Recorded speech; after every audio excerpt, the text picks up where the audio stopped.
বাবাজি ভাইরা আজকে জগতের মধ্যে জীবন পরিবর্তন তো দূরের কথা, আজকে প্রায় মানুষ অনেক মানুষ আপনার বিপদের প্রতীক হয়ে যাচ্ছে। আজকে বেরাদার, আজকে যত যুবক আছে, আজকে যত যুবকী যুবতী আছে, এরা বেপরদা হয়ে আপনার গ্রামে গঞ্জে শহরে বাজারে ঘরে বেরাদার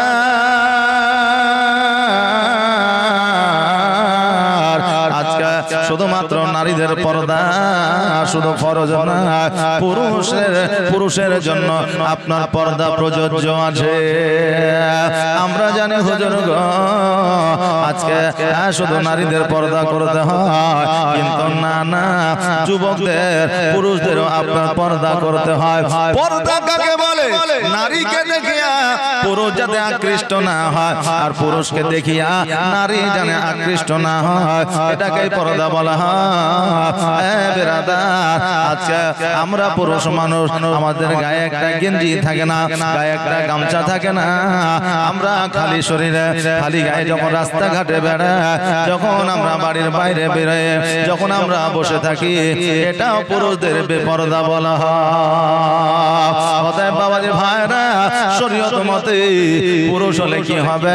পুরুষের গায়ে একটা চাদর যাতে থাকে, একটা ঢাকনা যাতে থাকে, যাতে পুরুষের শরীর কোন মহিলা না দেখতে পায়, নারীর শরীর যেন কোন পুরুষ দেখতে না পায়। একে অপরে যদি দেখিয়া একে অপরে যদি আকৃষ্ট হয়, তবে বেপরদা হওয়া যায়। আজকে বেরাদার, আজকে আমরা যখন রাস্তাঘাটে বাজারে যাই, আমাদের খাওয়ার যখন প্রয়োজন হয়, একটা সিঙ্গাড়ার দোকানে যখন সিঙ্গাড়া ভাজিয়া যখন খালি ময়দানে প্লেটের ওপর রেখে দেওয়া হয়, আমরা ওই খাবারটা কিন্তু খেতে চাই না, কারণ রাস্তার ধুলোবালি পড়ে, মাছি বসে, মৌমাছি বসে, এই জন্য আমাদের খাবারের প্রতি চাহিদাটা থাকে না।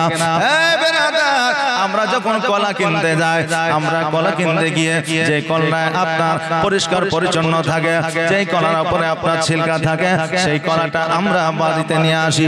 কিন্তু বেরাদার ওই কলা যদি ছিলিয়ে বিক্রয় করা হয়, কেউ ওই কলা আপনার কিনতে চাইবে না।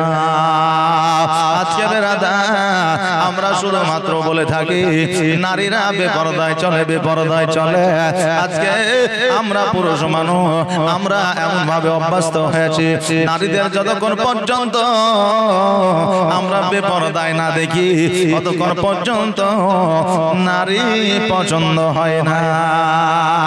এখন বর্তমানে একটা যুবতী মহিলা যদি আপনার পর্দা করে, বেশি চলাফেরা করে, জগতের মতো যদি মডার্ন না হয়, আজকে যুবকরা ক্রাশ খায় না। আর যদি জগতের মধ্যে আজকে মডার্ন হইয়া যদি আপনার রং বেরঙের পোশাক পরিয়া যদি আপনার বেপরদা হয়ে চলে, আজকে পুরুষরা ওই মহিলাকে বিবাহ করার জন্য পাগল হয়ে যায়। এটা আমার বাবাজি ভাইরা, এটা কিন্তু শরীয়তের নিয়ম না। আজকে শরীয়তের নিয়ম হইল, আজকে পর্দায় থাকা নারী যে একবার পেয়ে গেল, তার জীবনটা ধন্য হয়ে গেল, তার পরিবেশটা সুন্দর হয়ে গেল, তার পরিবারটা শরীয়ত মতের মতে আপনার শরীয়ত পথের প্রতীক হয়ে গেল। তাই বলবো বাবারে, আজকে জগতের মধ্যে নারী যেমন পর্দা করা জরুরি, পুরুষেরও ততটা আপনার পর্দা করা জরুরি। শুধু নারীকে বললে হবে না। আজকে বেরাদার আমাদের আলেম ওলামা আওয়াজ করে, যেই বাড়িতে নারী জন্ম নেয়, যেই বাড়িতে আপনার কন্যা জন্ম নেয়, আজকে ওই কন্যার জন্য পিতা মাতা আপনার জান্নাতি হয়ে যায়। কন্যা আল্লাহর তরফ থেকে রহমত, জুড়ে বলেন সুবহানাল্লাহ। একজন কন্যার জন্য যেমন পিতা মাতা জান্নাতি হয়, তেমনি একজন কন্যার জন্য আপনার পিতা মাতা জাহান্নামীও হয়ে যায়। যখন ওই কন্যা যুবতী হয়, ওই কন্যা যদি পর্দায় না থাকে, যদি বেপর্দা হয়ে যায়, বাপ মা যদি শাসন না করে, বাপ মা যদি পর্দার ব্যবস্থা না করে, তবে ওই বাপ মাকে আল্লাহ তাবারক তাআলা জাহান্নামে দেবে। আরে মা, আজকে তোমার পিতা মাতা খাইয়া না খাইয়া কত পরিশ্রম কইরা তোমাকে সুন্দরভাবে লালন পালন করতেছে। অতএব মা, নিজেকে বেপরদায় রাখিয়া তোমার পিতা মাতাকে জাহান্নামী বানায়ো না। আজকে আমার মা ফাতেমা রাদিয়াল্লাহু তাআলা আনহা কত আপনার পর্দাশীল নারী ছিলেন। আমার দয়ার নবীজি খাদিজাতুল কুবরা রাদিয়াল্লাহু তাআলা আনহাকে যখন আপনার দাফন করে দিলেন, একদিন নয়, 2 দিন নয়, 3 দিন নয়, 4 দিন নয়, 7 দিন পর্যন্ত আমার খাদিজাতুল কুবরা রাদিয়াল্লাহু তাআলা আনহার কবরের কাছে ছিলেন। আমার আল্লাহ বললেন, এইভাবে যদি খাদিজার কবরের কাছে আপনি থাকেন, আমি দুনিয়া আর আগে আগাবো না, কিয়ামত করে দেব। আমার নবীজি বলে, আল্লাহ গো, জগতে আসার আমার একটাই মাত্র উদ্দেশ্য, ইসলামের প্রচার ও প্রসার করা। এই জন্য আমি জগতের মধ্যে এসেছি, মানুষের জন্য নিয়ামত হয়ে, মানুষের জন্য রহমত হয়ে। আল্লাহ, আজকে থেকে আমি খাদিজার কবরের কাছে থাকবো না, আজকে থেকে ইসলামের প্রচার প্রসার শুরু করব। নবী আমার বাড়িতে আসলে, বাড়িতে আসার পরে আমার খাদিজাতুল কুবরা রাদিয়াল্লাহু তাআলা আনহা, যিনি হলেন ছোট্ট কন্যা, তিনি হলেন আপনার ছোট কন্যা, যার নাম হলো ফাতেমা। ওই ফাতেমা বাড়িতে যেন অঝর নয়নে কান্না করতেছে। আমার নবীজি বলতেছে, ফাতেমা তুমি কেন কাঁদো রে মা? আমার ফাতেমা বলে, আব্বা গো, আমার মা জগৎ থেকে বিদায় নিয়ে ওই কবরে চলে গেছে। ওই আব্বা, আজকে আপনিও 7 দিন থেকে বাড়িতে আসেন না, আজকে আমি ফাতেমা বড় একা হয়ে গেছি। নবী আমার বলে, ফাতেমা আমি নবী যতদিন পর্যন্ত জগতের মধ্যে হায়াতে আছি, আমি নবী যতদিন পর্যন্ত আমি জগতের মধ্যে আছি, ততদিন পর্যন্ত ফাতেমা তোমার কোনো অসুবিধা হবে না, তোমার কোন রকমের অসুবিধা হবে না। আমার ফাতেমাতুজ জোহরা রাদিয়াল্লাহু তাআলা আনহা বলে, ইয়া রাসূলুল্লাহ, ইয়া হাবিবাল্লাহ, নবী গো, আজকে থেকে আপনি যাবেন ইসলামের প্রচার ও প্রসার করতে। আমি আপনার কন্যা, আমি বাড়িতে আপনার জন্য রান্না বান্না করিব, আপনার জামা কাপড় পরিষ্কার করিব। আজকে বাড়ি নিয়ে আপনি চিন্তা করবেন না, আপনি ইসলামের প্রচার ও প্রসার করে। আমার নবীজি যখন ইসলামের প্রচার ও প্রসার করিতে, যখন বাড়ি থেকে বাইরে হইয়া দেশ বিদেশে যাইতেন, গ্রামে গঞ্জে যাইতেন, আমার ফাতেমা দরওয়াজার সম্মুখে দাঁড়িয়ে থাকতেন, আমার আব্বা কখন আসবে, আর আমার আব্বাকে লইয়া একই সঙ্গে খানা খাইব, একসঙ্গে খাবার খাইব। আব্বা জান আসবে, তখন একসঙ্গে খাবো। এই জন্য আপনার দরওয়াজার সম্মুখে দাঁড়িয়ে থাকতে। আর ওই দরওয়াজার সম্মুখ দিয়া একজন ইহুদের কন্যা প্রতিনিয়ত আপনার যাতায়াত করতো। একদিন আমার ফাতেমার সঙ্গে কথাবার্তা বলল, ফাতেমা তোমার নামটা কি বলো? বলে, আমার নাম হলো ফাতেমা। তোমার আব্বা জানের নাম? বলে, আমার আব্বা জানের নাম হলো মুহাম্মদ।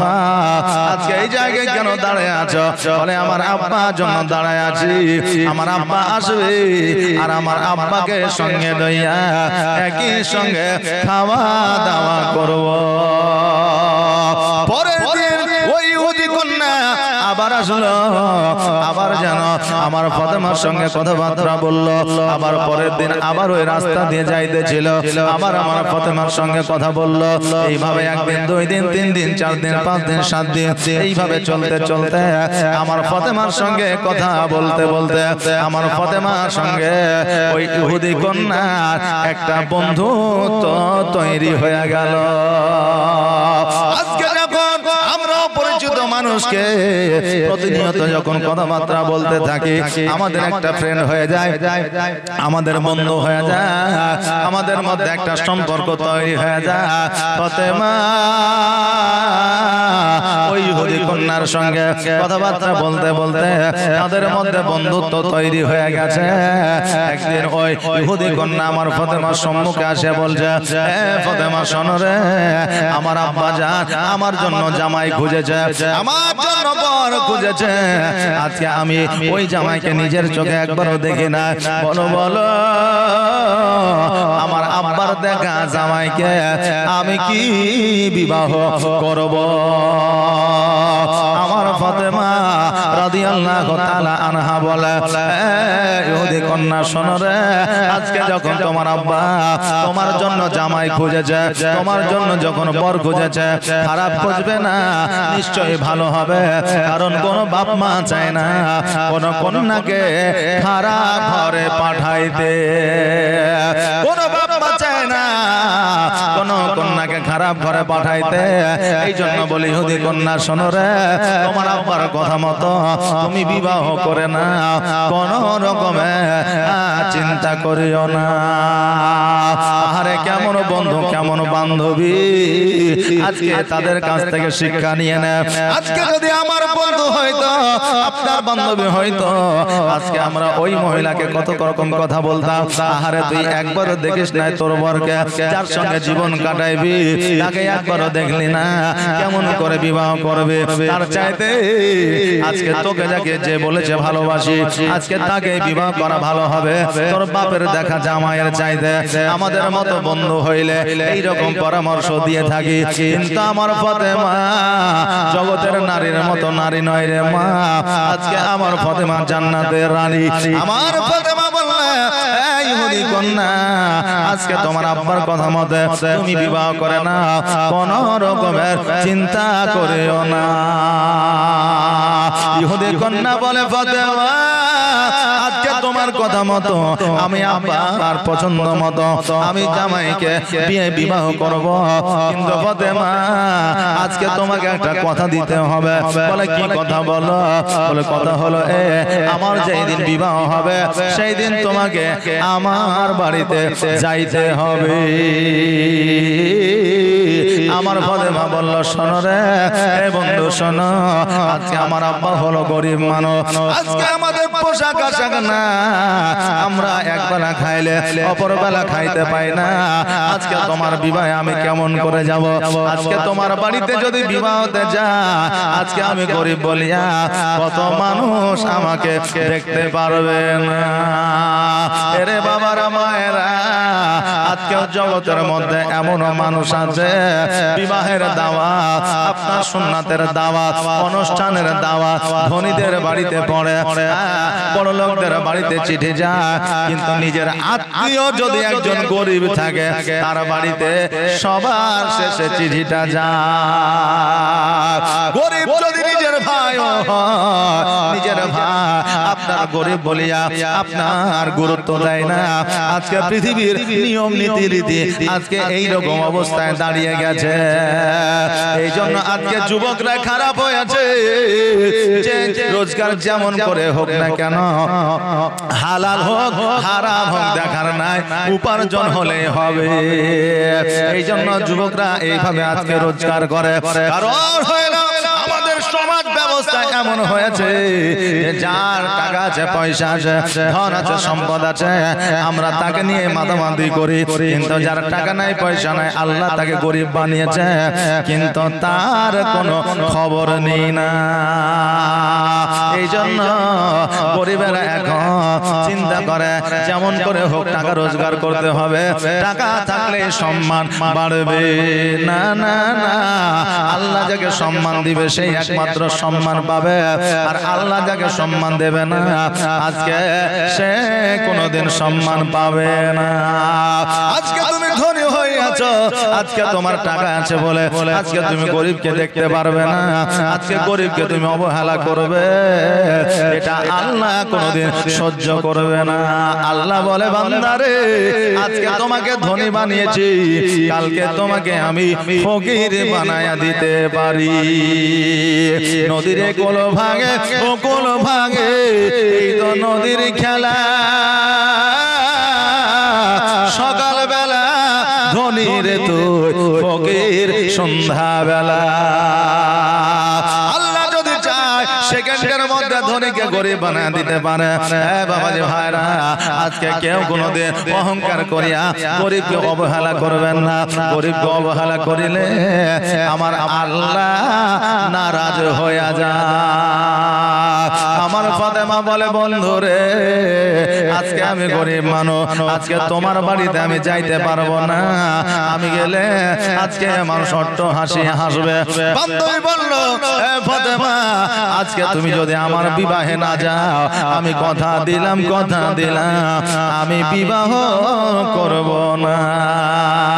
এমন বন্ধু বান্ধব জগতের মধ্যে আছে, বান্ধবী যদি বান্ধবীর বিয়েতে না আসে, বলে বান্ধবী তুই যদি বিয়েতে না আসি আমি গায়ে হলুদ দেব না, বিয়ের বিয়েতে বসবো না।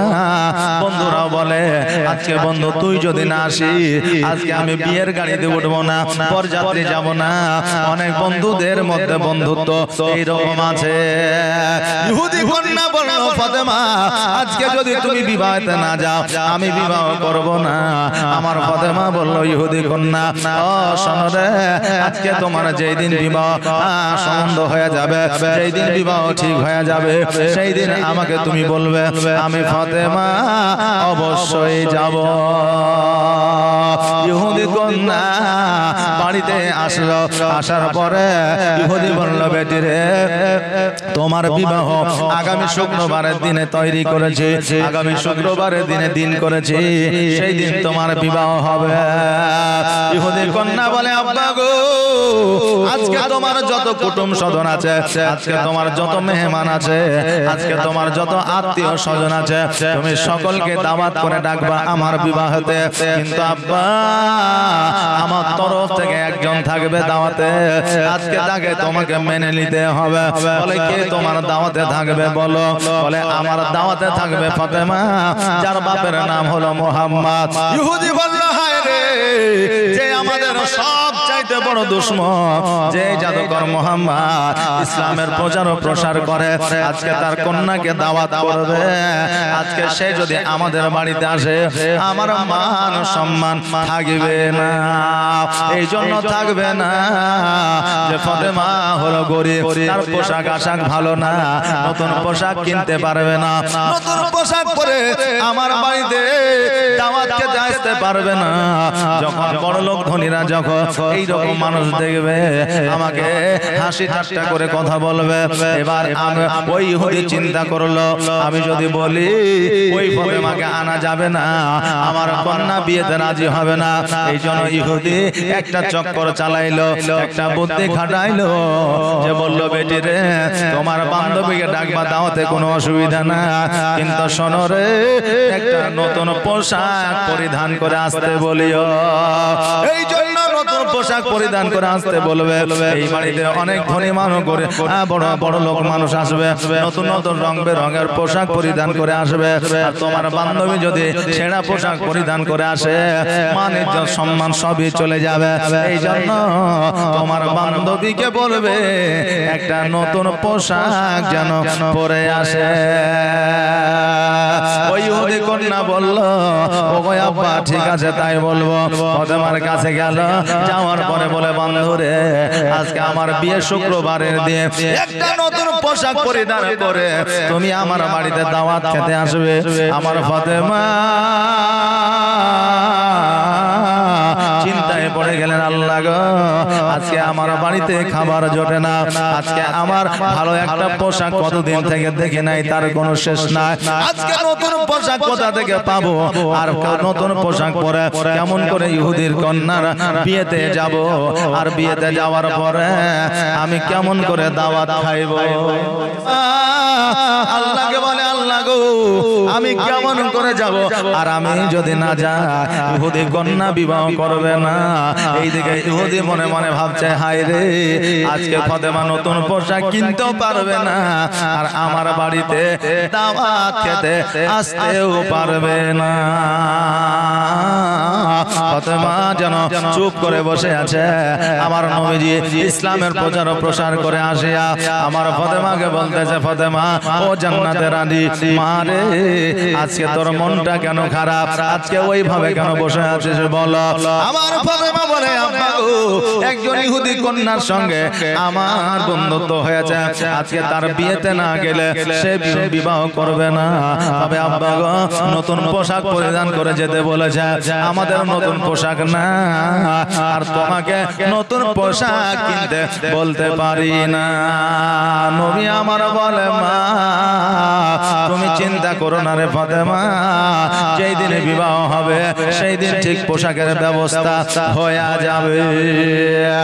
আমার ফাতেমা জোহরা রাদিয়াল্লাহু তাআলা আনহা একদিন, দুই দিন, তিন দিন, চার দিন এইভাবে দিনগুলো অতিবাহিত করলে, আর মাথায় একটা কথা খেয়াল রেখেছে, আমার নবী যেহেতু বলেছে ব্যবস্থা হয়ে যাবে, ঠিক ব্যবস্থা হয়ে যাবে, কারণ নবীর মুখ দ্বারা যে কথা বের হয়ে যায়, আসমান জমিনের নড়চড় হতে পারে, পৃথিবীর মধ্যে পাহাড় পর্বত নড়ে যেতে পারে, কিন্তু আমার নবীর কথার কোনো নড়চড় হবে না। শুক্রবারের দিন আমার ফাতেমা চুপ করে যেন বসে আছে। নবী আমার বলে ফাতেমা তুমি বসে আছো কারণটা কি? ফাতেমা বলে আব্বা গো, আজকে ইহুদি কন্যার বিবাহ, এখনো পর্যন্ত নতুন পোশাক পাইলাম না, কেমন করে যাব? আমার নবীজি বলে ফাতেমা ওযু বানায় না, আর ঘরের মধ্যে চলে যাও, 2 রাকাত নফল নামাজ পড়িয়া আল্লাহর দরবারে পোশাক চাও, আল্লাহ তোমাকে জান্নাতি পোশাক দিয়ে দিবে। জোরে বলেন সুবহানাল্লাহ।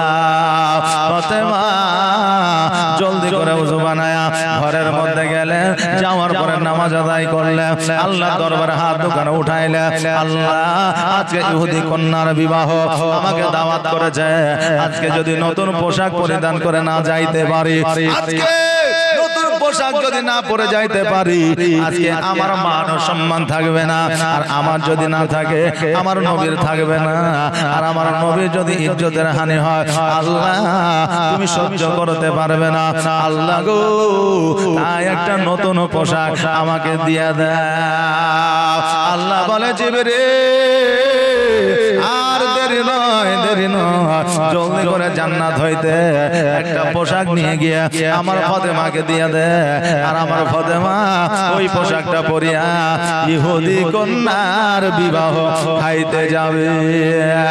জিবরিল আমিন জান্নাত হইতে একটা পোশাক সালোয়ার কামিজ আমার ফাতেমার সম্মুখে রাইখা দিলেন। আমার ফাতেমা দোয়া কওয়া আপনারা কমপ্লিট করলেন, গোসল বানাইলেন, পোশাকটা পরিধান করলেন, পোশাকটা পরিধান করে গোটে গোটে পায়ে ইহুদির বাড়ির দিকে চলতে আরম্ভ করলে। এইদিকে ইহুদি সকল নারীদেরকে ফিট করে রেখেছে, সকল নারীদেরকে আপনার তৈরি করে রেখেছে। আমাদের দুশমন মুহাম্মদ তার কন্যা আমার বাড়িতে আসবে দাওয়াত খেতে, আর নতুন পোশাক কেনা হবে না, জানি ছেড়া পোশাক পরে আসবে, কারণ তার পোশাক কেনার মতো টাকা নাই, পয়সা না, পোশাক কেনার মতো ক্ষমতা না। আজকে সে যখন আমার বাড়িতে আসবে, সকলে তার দিকে তাকায়া অট্ট হাসি হাসবে, আর এমন লজ্জা দেবে সে যেন আমার বাড়িতে প্রবেশ করতে না পারে। সকল মহিলারা, ইহুদি কন্যারা, ধনী কোটিপতিদের বিবিরা আমার ফাতেমাকে অপমান করার জন্য সবাই যেন দাঁড়ায় আছে, আর আমার ফাতেমা তো জোহরা রাদিয়াল্লাহু তাআলা আনহা যেমনই বাবা ইহুদির বাড়িতে প্রবেশ করেছে, এমত অবস্থা সকল ইহুদি কন্যারা আমার ফাতেমাকে অপমান করা তো দূরের কথা, আমার ফাতেমার দিকে হতভম্ব হইয়া যেন তাকায়া রয়েছে। জোরে বলুন সুবহানাল্লাহ। ফাতেমা বলছে ইহুদি কন্যারা বলো বলো, আজকে তোমরা আমার দিকে এইভাবে কেন তাকায় আছো? ইহুদি কন্যারা বলে ফাতেমা আমাদের স্বামীর এত টাকা পয়সা, এত সোনা দানা, আমাদের আব্বার এত টাকা পয়সা, এত সোনা দানা, আমাদের আব্বার এত কোটি কোটি টাকা, তুমি যে পোশাকটা পরিধান করে আজকে এই দাওয়াত খাওয়ার জন্য এসেছো, এত দামি পোশাক আমরা কিনতে পারি না। ও ফাতেমা এই পোশাকটা তুমি কোথায় পেয়েছো, এই পোশাক তুমি কোন বাজার থেকে নিয়ে এসেছো, এই পোশাক কোথা দিয়ে কোন বাজার থেকে নিয়ে এসেছো, একবার আমাদেরকে বলো, আমরাও এই পোশাক কিনতে চাই, কারণ তোমার পোশাকের মোরা পাগল হয়ে আছি। জোরে বলেন সুবহানাল্লাহ। ওগো দিবানা হইয়া ডাকি তোমার, সারা দাও না গো একবার। ওগো পাগল হইয়া ডাকি তোমায়, সারা দাও না গো একবার। আর প্রথম যেদিন আসিলে ভবে, আর জিন্ন ইনসান দরদ পড়ে কত গৌরবে।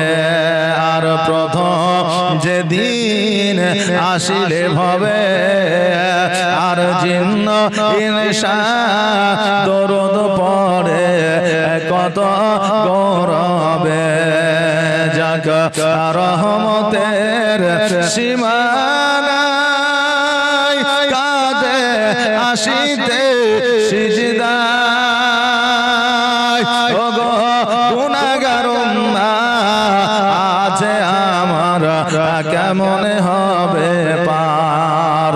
ওগো দিবানা হইয়া ডাকি তোমার, সারা দাও না গো একবার। আর তোমার নূরে জগৎ নূরানি,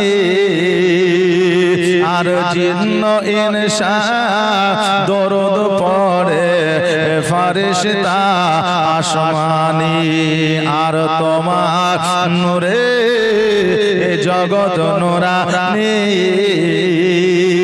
আর জিন্ন ইনসান দরদ পড়ে ফারিস্তা আসমানি।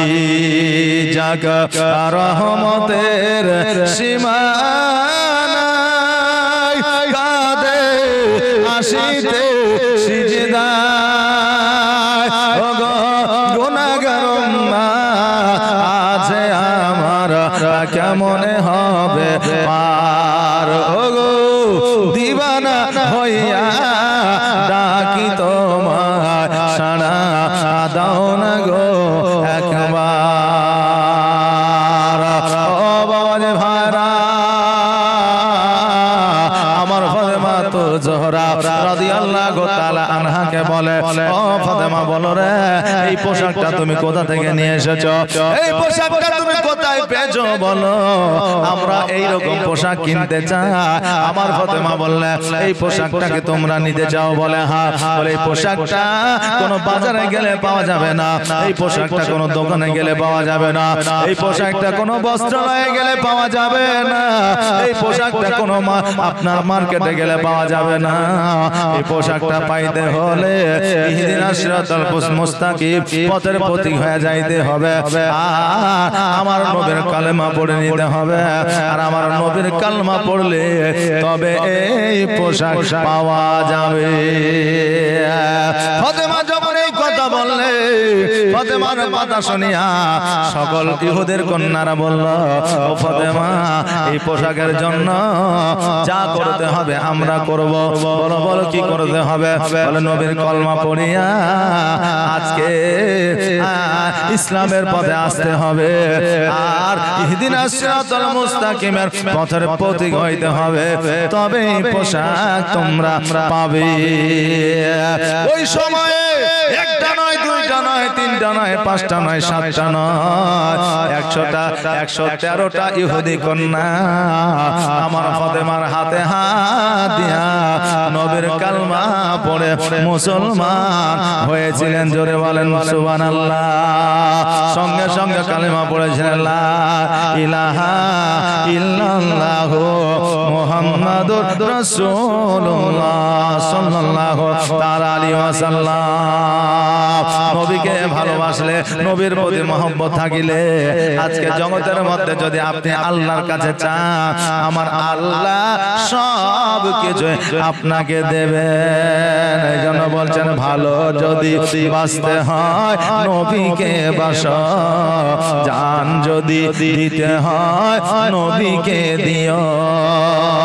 নবী তরানে वाला নবী বাঁচানে वाला নবী তরানে वाला নবী বাঁচানে वाला।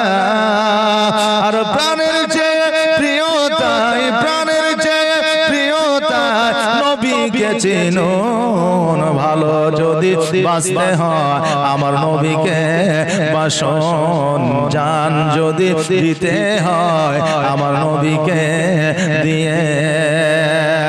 সাকারাতের বিছানাতে কি যে যন্ত্রণা, সাত সাগরের পানি দিল তৃষ্ণা মিটে না।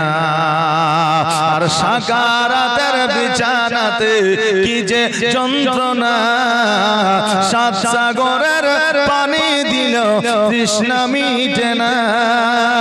আর কাউসারের পানি দেবেন, কাউসারের পানি দেবেন শাহে মদিনা। ভালো যদি বাঁচতে হয় আমার নবীকে বাসো, ভালো যদি বাঁচতে হয় আমার নবীকে বাসো।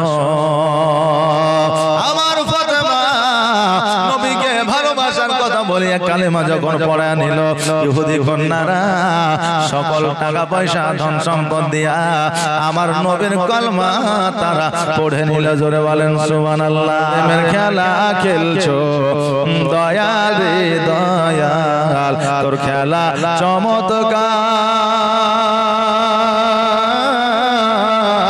আর না পাকে মানুষ বানায়া আমি লাই জবা যার রে। প্রেমের খেলা খেলছো দয়াল রে। তুমি কাউকে দিলা 10টা সন্তান জায়গা জমি না, আবার কাউকে দিলা কোটি টাকা একটাও সন্তান না। কবি বলছে যে আল্লাহ কাউকে 10টা সন্তান দিয়েছে জায়গা জমি নাই বাড়ি করার মতো, আর আল্লাহ কাউকে কোটি কোটি টাকা দিয়েছে কিন্তু একটাও সন্তান আল্লাহ দেয় না। এই জন্য বলছে তুমি কাউকে দিলা 10টা সন্তান জায়গা জমি নাই, আবার কাউকে দিলা কোটি টাকা একটাও সন্তান নাই। আবার মরার পরে কাঁধে করে কবরে নামাবে কে তার রে। প্রেমের খেলা খেলছো দয়াল রে দয়াল, তোর খেলা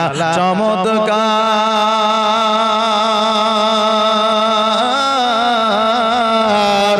আর না পাকে মানুষ বানায়া আমি লাই সবা যার রে।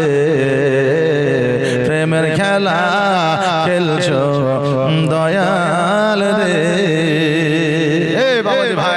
আজকে উঠে চলে না যাইয়া আজকে এই কবরস্থানে আমাদের সকলকে যেতে হবে, ওই জায়গায় সকলকে আমাদের শায়িত হতে হবে। বাবা আসেন, আপনার 11টা ভাই আমার 2 প্যাকেট করে সিমেন্ট দেন। 11টা ভাই 2 প্যাকেট করে সিমেন্ট, এই 2 প্যাকেট করে সিমেন্ট তো দিতে পারবেন? সুবহানাল্লাহ সুবহানাল্লাহ। একটু তাড়াতাড়ি করে আসেন। যোগ যোগান্তরে খুশবু ছড়া এঁকেছি সে ফুল মোরা, এঁকেছি সে ফুল মোরা মনেরই কাবায়। যে ফুল যুগ যুগান্তরে খুশবু ছড়ায়, যে ফুল যুগ যুগান্তরে খুশবু ছড়ায়। হাবিবে খোদা তিনি নবী কামলে ওয়ালা, তারি বিরহে দু চোখ যে উজালা, তার প্রেমে